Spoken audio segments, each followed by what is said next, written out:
Miss Barnes. No one's heard from her. It's very unusual for a young woman to go off the grid like this for this amount of time. She missed her flight last night to North Carolina, and detectives are extremely concerned. Tonight, panic rises. Police scouring a Baltimore park known as a dumping ground for bodies. They're frantically searching for a beautiful missing North Carolina teenage girl they now fear could be dead. We hope they're wrong. We hope she's okay. Bright, beautiful, 16-year-old Phylicia Barnes vanished 8 long days ago.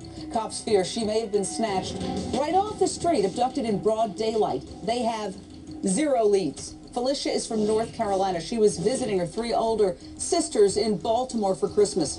A boyfriend of one of Phylicia's sisters was the very last person to see this young woman. But detectives say they have interviewed that man 3 times, and they are saying that he is not a suspect. Now, Phylicia left this building right here, her sister's apartment, purportedly to go shopping. She has not been seen since. Phylicia did have her cell phone with her, but she has not made any calls, and that phone is now dead.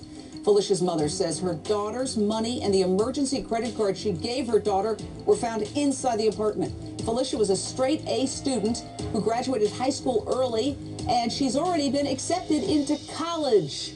Time is running out. Take a good hard look at this photo. Where is this beautiful girl? We want to find her, and we want to find her okay. Call me, 1-877-JVM says. We're going to talk to her devastated mother and stepfather live in just a moment. But first, straight out to Baltimore Police Department Public Information Officer Anthony Guglielmi. Anthony, cadaver dogs, divers, dozens of investigators all searching this park all day. What is the very latest on the search, sir?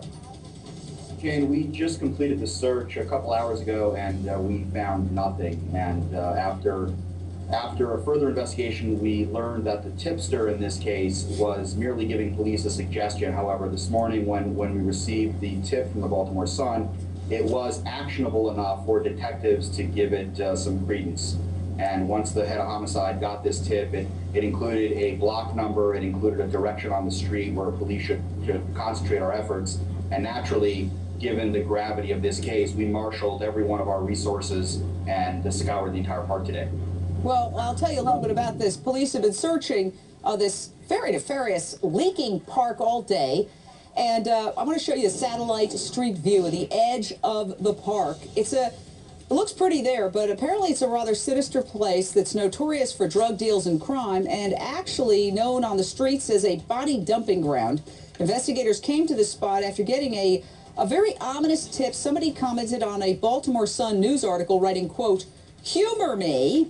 Somebody pop over to the 4000 block of Franklintown Road and look at the southward shoulder." So, Mike Brooks, what do you make of that ominous tip? Well, just like Mrs. Guglielmi said, hey, you got to follow up on that. I was a cop right down the Parkway in D.C., Jane, and I can tell you the Baltimore City Homicide Unit, which also handles the missing persons, they are one of the best in the country. And now they've got the assistance of the FBI's Child Crimes Against Children Unit out of D.C. And you had a bunch of folks from the academy out there, as you said, divers, dogs, but nothing as of yet. But this apartment where she was last seen, it's kind of looked at by Baltimore police as kind of a college flop house, if you will, with people coming and going all the time. And that's a problem. Yes. Janice Salas's, Phylicia's mom, says as many as 20 men were coming in and out of this apartment where her daughter was staying. Listen to the mother describe this. 20 different guys had been going in and out of that apartment. What concerns me is, why was there so much traffic in and out of that apartment? And then I learned that Dina Barnes allowed her to drink, and she drank with her. And she said it was just one glass of vodka mixed. I was infuriated. I said, you know that that's not the environment that she comes from. And I said, I also learned that you allowed her to smoke marijuana. We are honored to have Janice Salas with us tonight. Your daughter is missing. We want to help find her. She's a straight A student. You say she never touched vodka or smoked pot before. Now you've learned not only was she given booze and drugs, but there were tons of men traipsing in and out of this house. What do you know about these particular men? Janice, if I may call you Janice? I don't know anything about them. I didn't even know that they existed. I was told by her half-sister that it would just be herself and Phylicia Simone Barnes there.